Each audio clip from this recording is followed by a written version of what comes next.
Hello, it looks like it's live. Let's see how we're doing here. We'll wait till I have a viewer.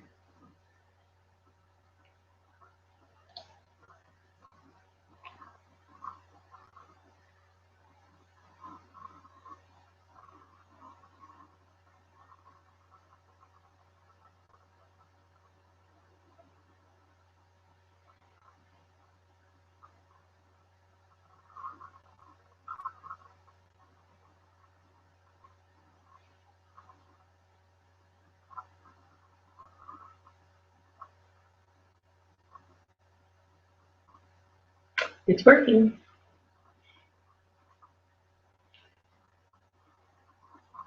Well, on the dot. Bring brother sister down.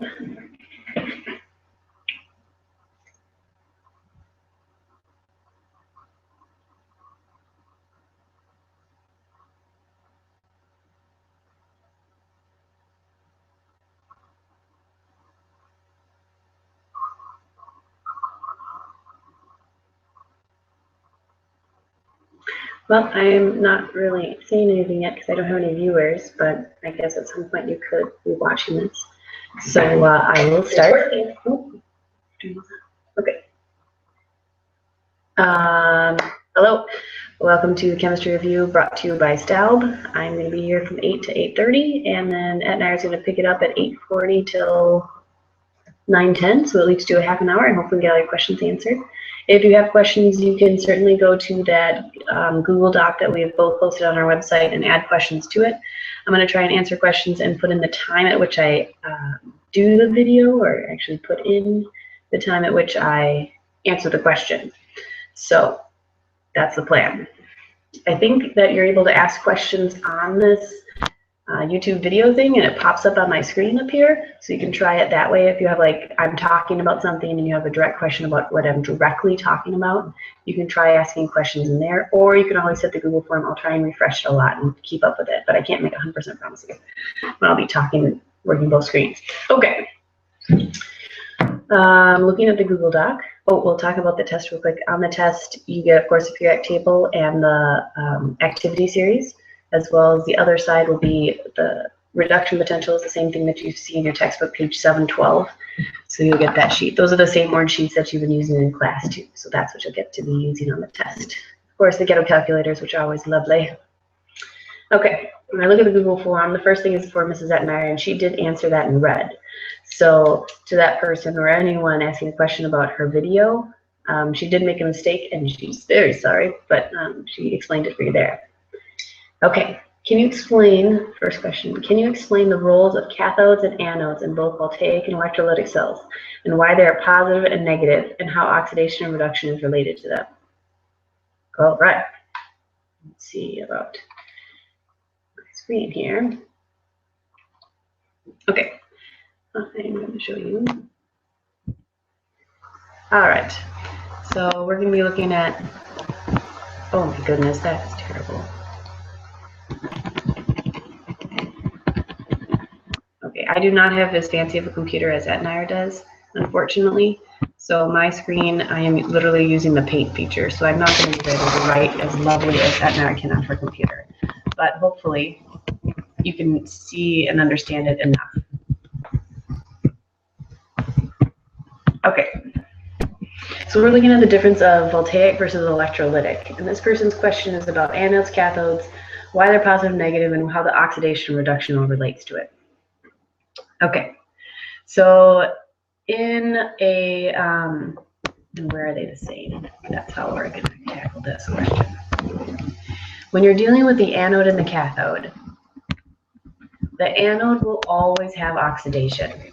No matter if you're electrolytic or voltaic, the anode will always be oxidation. And the cathode will always be reduction, each and every time. No matter if you're voltaic or electrolytic, they are the same for both. What's different for them, though, is what happens at the anode and the cathode. So when you're a voltaic cell, the anode is the oxidation, as we know. But the anode is the oxidized one, and this part of the anode is in a voltaic cell is they want to lose their electrons.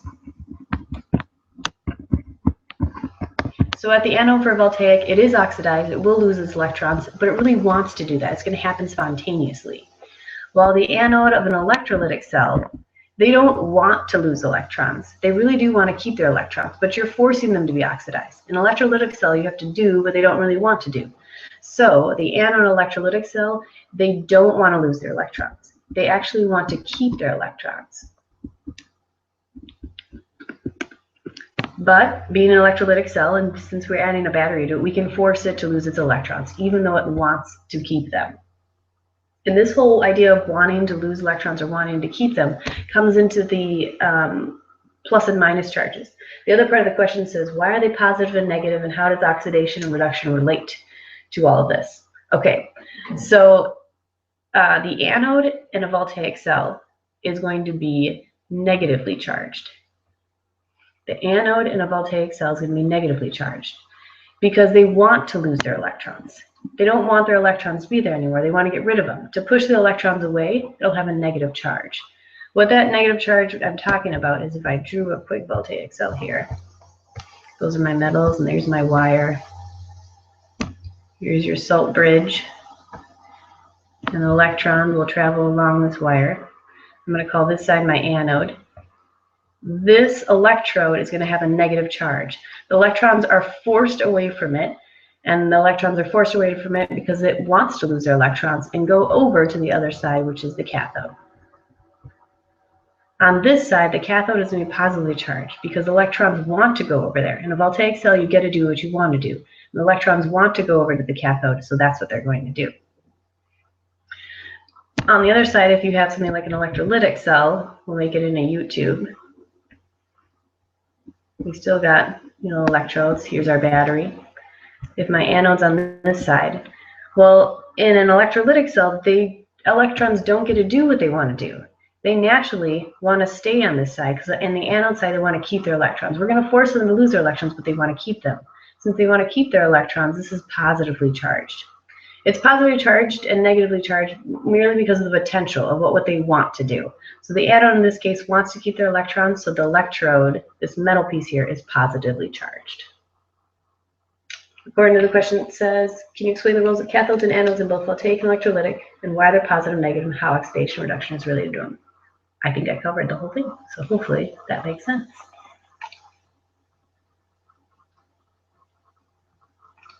Good job.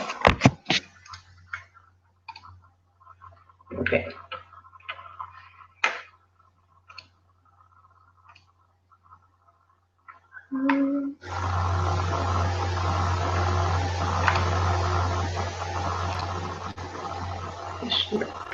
Okay, so answer that question.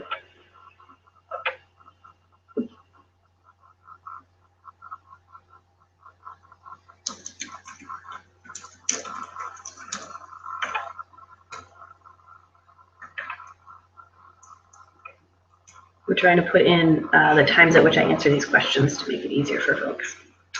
Okay, can you go over how to add spectator ions back into the end of balancing of redox reactions? Righty.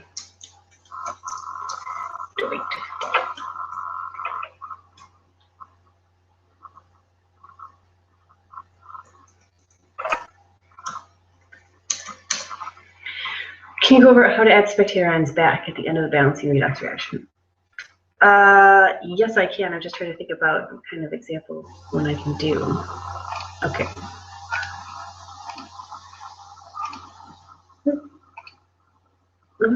Right. Just a moment, folks. I'm going to try and get. I think my little girl's still awake. Kind of an example problem up, and hopefully I could show how to put the spectator ions back in.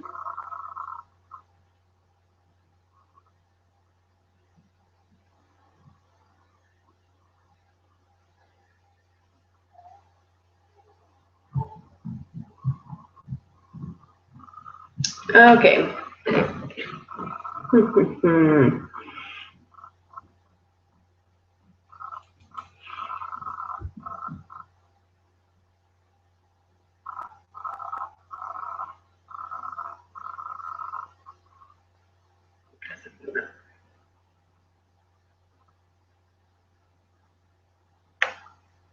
I might have to balance an equation for you, like straight up.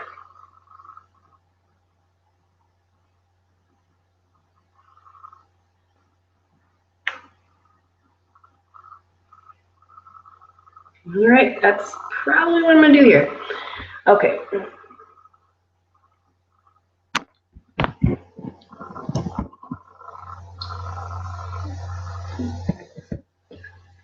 Oh, that's not even a good one to start.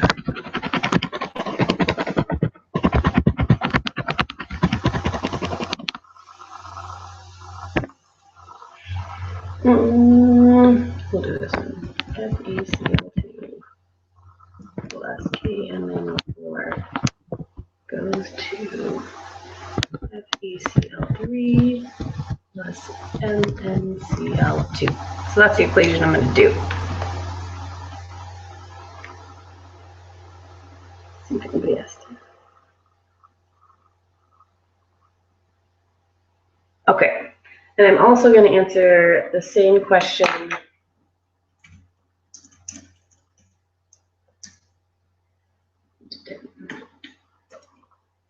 Okay, I'm going to answer two questions at the same time. I'm going to answer how to balance something in a basic solution. So we'll try and balance this in a basic solution. And then how you put spectator ions back in. Those are kind of two questions there. So here we go. The first thing you have to do is be able to separate them into the ionic equation. So all of these are aqueous ones. So I'm going to separate them between their plus and their minus ions. Fe is Fe2 plus. Chlorine is chlorine Cl1 minus. K is potassium 1 plus. MnO4 is a 1 minus total. If I specifically look at the oxidation numbers, Mn is having a number and oxygen will. Oxygen's a minus 2, so the 2 times the 4 gets me a minus 8. This is 1 minus. Which means my manganese has to be a plus 7 to get the minus 1 charge. Iron is a plus 3 oxidation number. My chlorine is a chlorine 1 minus. Manganese in this case is going to be a 2 plus because my chlorine, each chlorine is a chlorine 1 minus. So now I'm going to look for something that changes from the left to the right. I'll look at iron as an iron 2 plus, and as I move it over to the other side, he's now an iron 3 plus. The only way to go from a 2 plus to a 3 plus is that you have to lose electrons. If you lose electrons, then they're going to be oxidized. The other thing that's happening here is that my manganese is going from a plus 7 to a manganese 2 plus. And the only way for that to happen is if you gain electrons. So here he's gained electrons, and that's my reduced part. Gaining electrons is reduced. So when you write the half reactions, don't take the spectator ions. I'm just going to take my MnO4 1 minus. That's a polyatomic ion, so it stays together. But I'm not going to take the K plus. The K plus is a spectator ion I'll bring back later. And this MnO4 is going to be making Mn2 plus. Once again, I'm not including the chlorine because he's a spectator ion, and I don't want to include any spectator ions down here. My oxidized part, I can see is going to be my iron, Fe2 plus, going to make Fe3 plus. All right, my next step is I got to add, I'm going to start on my oxidized side. My irons are balanced, so really all I have to do is add electrons. The left side has a plus 2. The right side has a plus 3 total charge. So if I happen to add 1 electron to this right side, I now have a plus 2 total charge on the right side. So my 2 charges are equal, so that's good. Going over to my reduced side, I can see I have 1 Mn on both sides, so that's good. I happen to have 4 oxygens, so I'm going to have to add 4 waters to the right, which means on the other side I'll have to add 8 H pluses. Now I'm going to count my total charge. On this left side I have 8 positive and 1 negative. That's a total of a plus 7. On this right side I have a positive 2 and the waters are 0. So that's a positive 2 side. Well, clearly they're not equal, so I'm going to have to add electrons, and it's reduced, so I'm going to add electrons to this side. 5 electrons. If I add 5 electrons, now this entire side on the left is equal to a positive 2. And that equals out my positive 2 on the other side. Now that they're equal, which just so happens to equal the +2 on both these sides. It doesn't have to, that's just a coincidence here. I'm ready to look at how many electrons I've lost and gained and see if they match. So I can see I've got 1 electron lost and 5 electrons gained. So I'm going to have to take this whole oxidized side and multiply it by 5. When I do so, I get 5 electrons, 5 Fe3 pluses, and 5 Fe2 pluses. All right, now I've got 5 electrons lost, 5 electrons gained.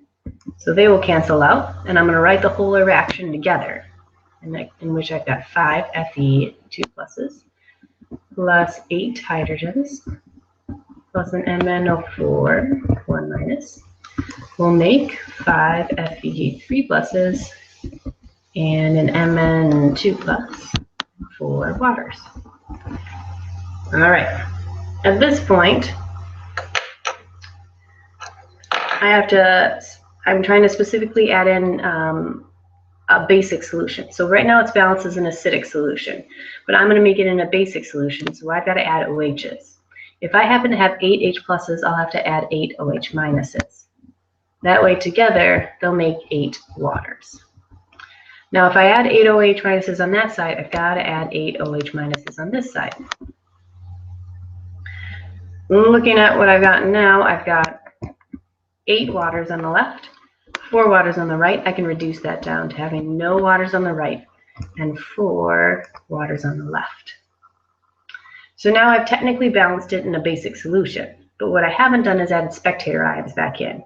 And this is where the question comes in, is how do I add spectators back in? Okay, so I just take it step by step. I first look at this Fe2 plus, and I see who did he come with originally. Well, if you look at the very top, you can see he came with chlorine.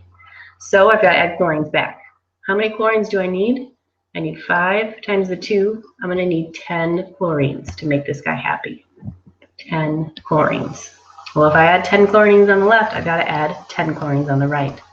I'm going to add 10 chlorines on the right here, because eventually that iron 3 plus is going to have to hook up with chlorines.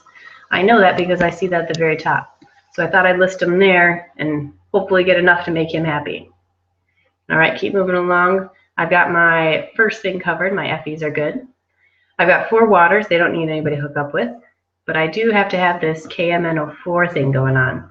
So if you look at MnO4, he was originally hooked up with K. So I'm going to add 1 K plus to him. That way, when maybe stick those together, they'll be happy. But if I add a K plus on that side, I've got to add a K plus to this side. So there we go. I don't really know who he's going to hook up with yet, but I'll put him over there and figure him out later. Going back over to my right side, I can see I've got 5 Fe3 pluses, so I'm going to have to add 5 more Cl minuses to make him happy, which means on the right side, I'm going to have to add 5 Cl minuses. And right now I'm thinking, oh crap, who's he going to hang out with? I'm not sure, but I'll find him eventually. Keep moving myself over. I have Mn2 plus. Mn2 plus came with originally chlorine, so I'll have to add chlorines back for him, specifically 2 of them. 2 chlorines here, which means I'm going to have to add 2 more chlorines to the left side to balance it out. Keep moving your way over. I've got 8 OH minuses. Well, if I happen to have 8 OH minuses and this 1 K plus, I'm thinking they're going to hook up together. But I'm going to also need 7 more K pluses in order to make a total of 8 KOHs. Now that I just added 7 K pluses, I'll have to add 7 K pluses to the left side, which magically will hook up with my KCl's, the 7 Cl's that I have. So you can see that I've circled all of the ions that I've got. I'm a little out of space here, so I'm not going to rewrite it. But if you rewrote it, you would have to write out that you would make 5 FeCl2s.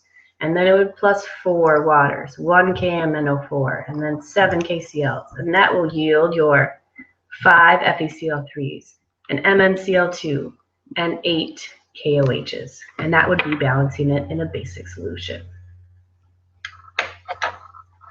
All right.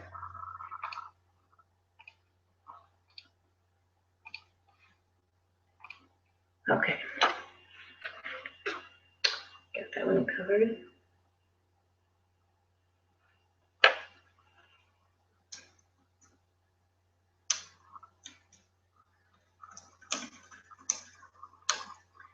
Ready to team. I'm going to start answering this next question, which is, can you go over oxidation numbers again and how they work with more complex substances like polyatomic ions? Okay.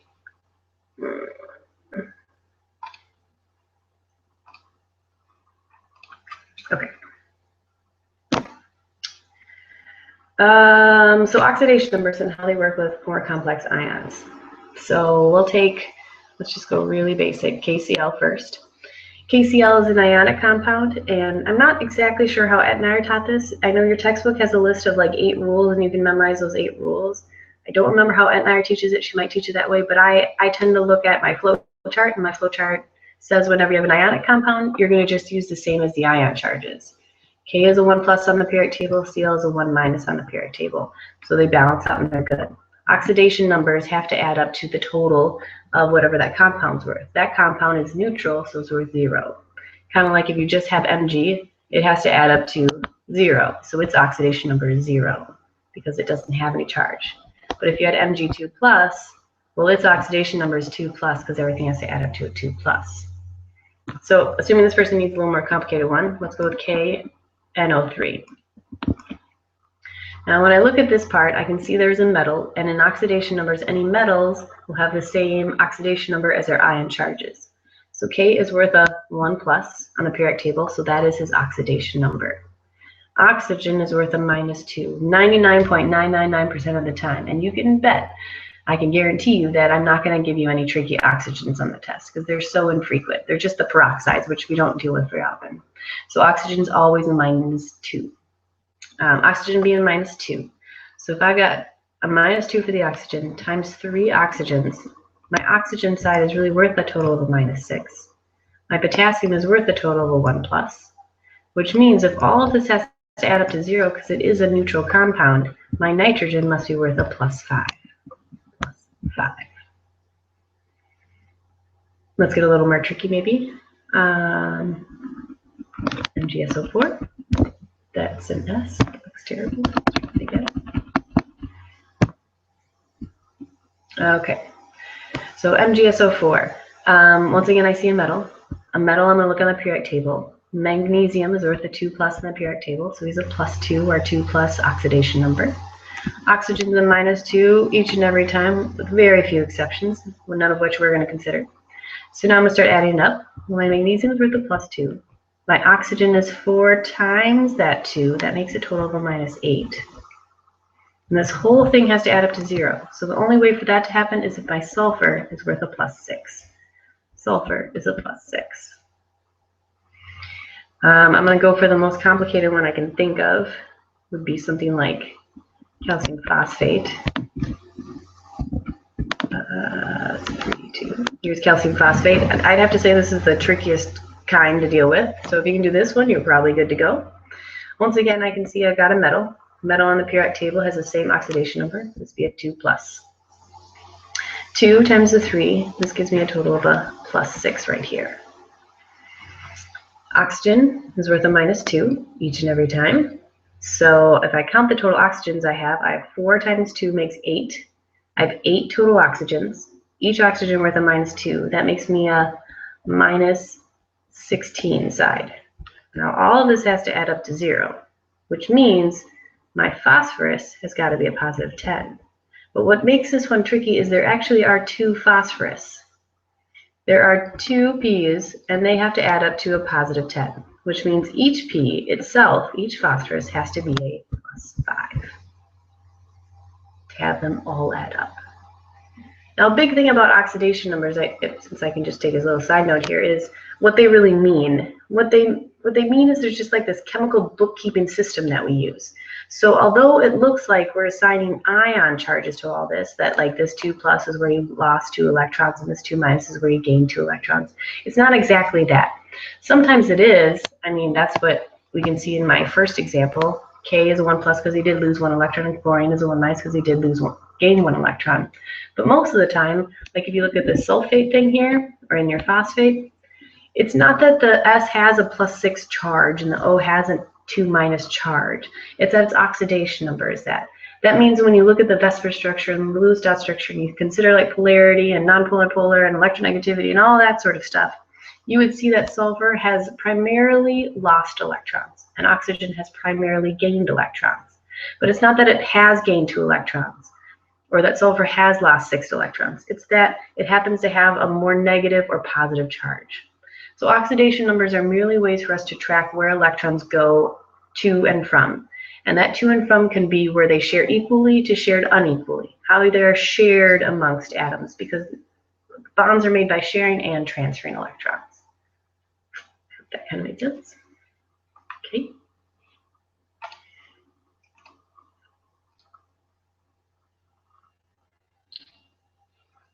All right.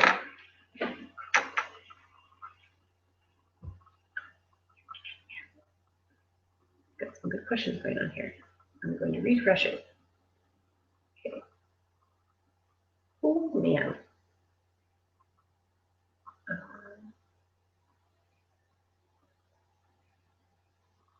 Can you draw voltaic and electrolytic cells, explain their purposes? Oofda.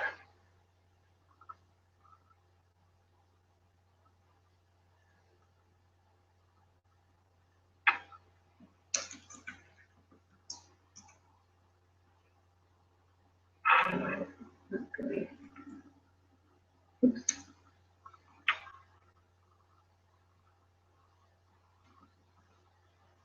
I can see many people are typing.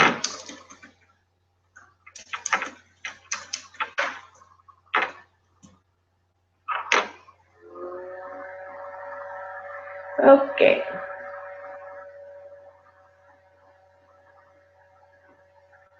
I'll take the doozy at Nar. You're welcome.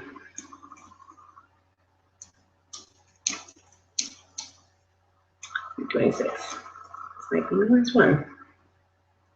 Okay. The person is asking me to draw a voltaic and electrolytic cell and explain their purposes. Yeah.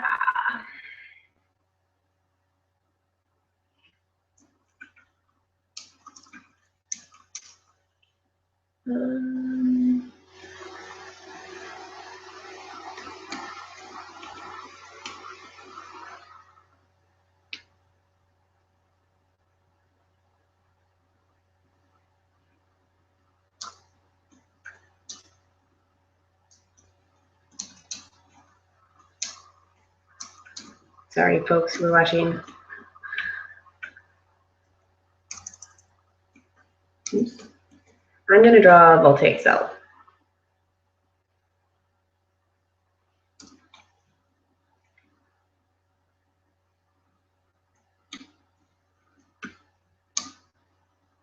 Okay, here we go.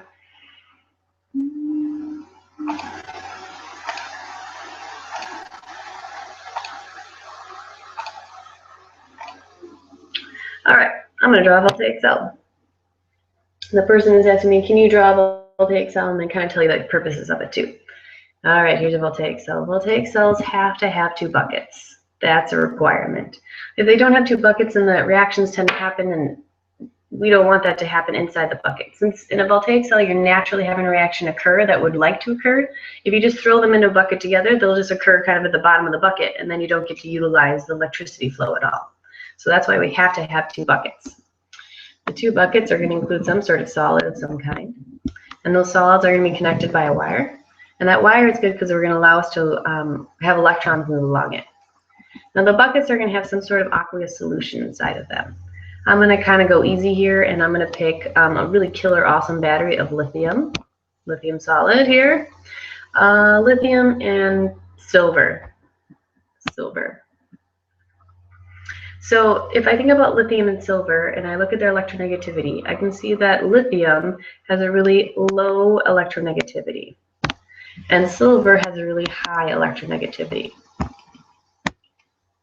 If I look on the activity series, I would see that lithium is really high, ooh, that's terrible, in reactivity. With lithium being really high in reactivity, this tells me that he hates electrons. With silver being really high in electronegativity and low in reactivity, this tells me that he really loves electrons. In a voltaic cell, everything gets to do what they want to do. In other words, lithium, since he hates electrons, he's going to lose electrons. And silver, since he loves electrons, he's going to gain electrons. So my electrons are going to move from my lithium side along the wire to my silver side. They naturally want to flow that way because they naturally want to go from someplace that it's hated, the lithium, to someplace where it's loved, the silver. So electrons will naturally go that way. The side that loses electrons is called oxidized, and the side that gains electrons is called reduced. So let's stick to my lithium side over here. If lithium is losing electrons, he is then becoming lithium as a positive charge. Lithium becomes a 1+ charge. That's a 1+. And if you lose electrons, we'll need electrons on the product side to show that. So my lithium is becoming lithium 1+. Now you can't just have pure water here because you can't conduct electricity in pure water, so we have to have some sort of ion solution. And it makes sense that if I'm making lithium ions, I might as well have it in a lithium, I don't know, chloride solution. That way I can just make it a more concentrated solution, and a more concentrated lithium chloride solution. I'm going to put another chlorine ion on there. That way I have 1 lithium for every 1 chlorine. So my electrons travel to the other side, and as they travel, they could like charge something here. I don't know, this is going to be my pizza maker. Shout out to, I think it was it Sarah Dimas? I think she made a pizza maker on hers? Oh, I could be so wrong. Or it's Jenna. I can't remember. Dang it. Somebody had a pizza maker idea, and I thought it was fantastic. I'm sorry to the lack of shout out. That was not accurate, probably. Anyway, we'll have electrons run, and then maybe they'll make pizzas for us, but that'd be great. I'm a little hungry. My electrons will go to the other side, and over there with the silver, my silver is going to be in a silver ion solution, maybe like a silver chlorine. It's handy to have the same spectator ions on both sides. That way when you put spectator ions back in, you've got only one to deal with, and that's much smarter. Otherwise it's a whole hassle, and I can't tell you how you really want to do it. So I've got silver ions over here. And as my electrons come over to this side, my electrons are going to want to hook up with somebody. They've got 3 options. They've got a neutral thing, a positive thing, or a negative thing. Well, clearly, negative electrons are going to be attracted to a positive thing. My silver ions are going to hook up with that electron to make silver solid. Silver ions will make more silver solid. And when they make more silver solid, suddenly this side is going to be getting larger because you're making more solid. While on this side, since my lithium, this side being my oxidized side, my lithium is losing electrons, so it's going to become smaller. Okay, so I've got my oxidized, I've got my reduced, but this reaction still won't actually happen until you can put in a salt bridge. And the salt bridge, you have to have salt in it. Most popular would be NaCl, which works every single time, so I might as well put in NaCl, more of the same spectator ions. Now the reason you need a salt bridge is for 2 reasons. One, because you need to complete the circuit. Circuit means electrons have to flow in a circle, or ions and everything has to move in a circle. With the salt bridge, I have a circle. And the second thing that I need to solve is that my buckets are getting charged. In other words, my electrons are going all over to this left side, over into the silver bucket. And because all the electrons are hanging out here, this bucket's getting kind of negative. Since the bucket's getting kind of negative, I will send over my sodium ions, more so they're attracted to that side. And that'll sort of cancel out the charge. On the other side, my chlorine will be attracted to this side, because with all the electrons leaving, this side's getting kind of positive. Okay, so I've got my salt bridge and everything's flowing pretty good.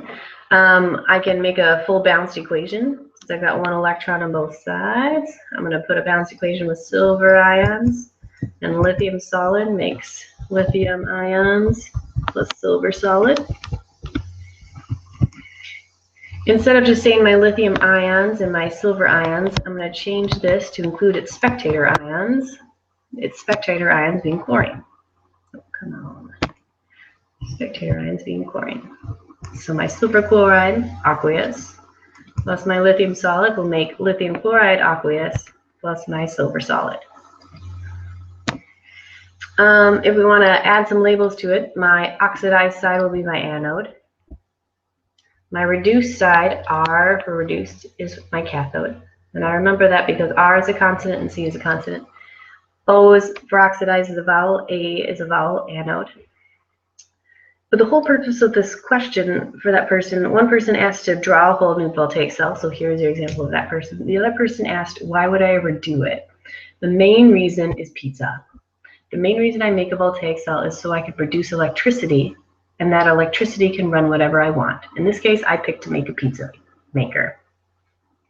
So the main purpose of voltaic cell is these electrons here. You want them to flow on a wire because that's electricity. And once we have electricity, we can do a bunch of fabulous things. Okay.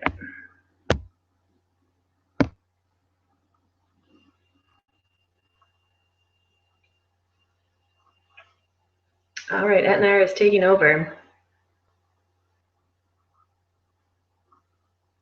Which is awesome because my time is like up.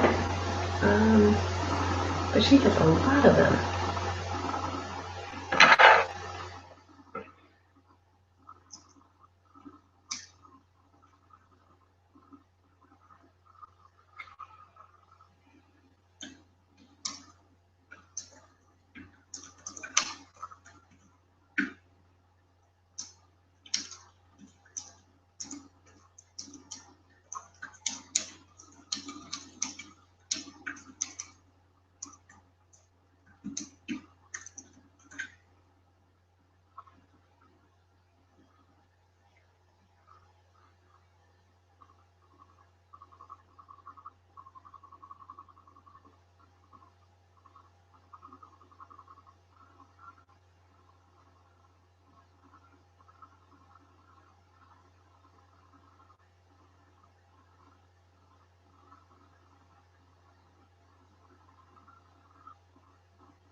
Trying to help Etnar here.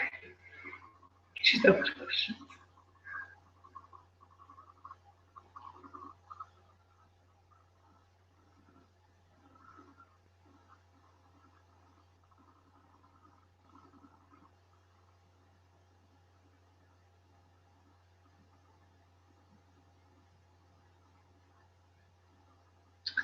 All right.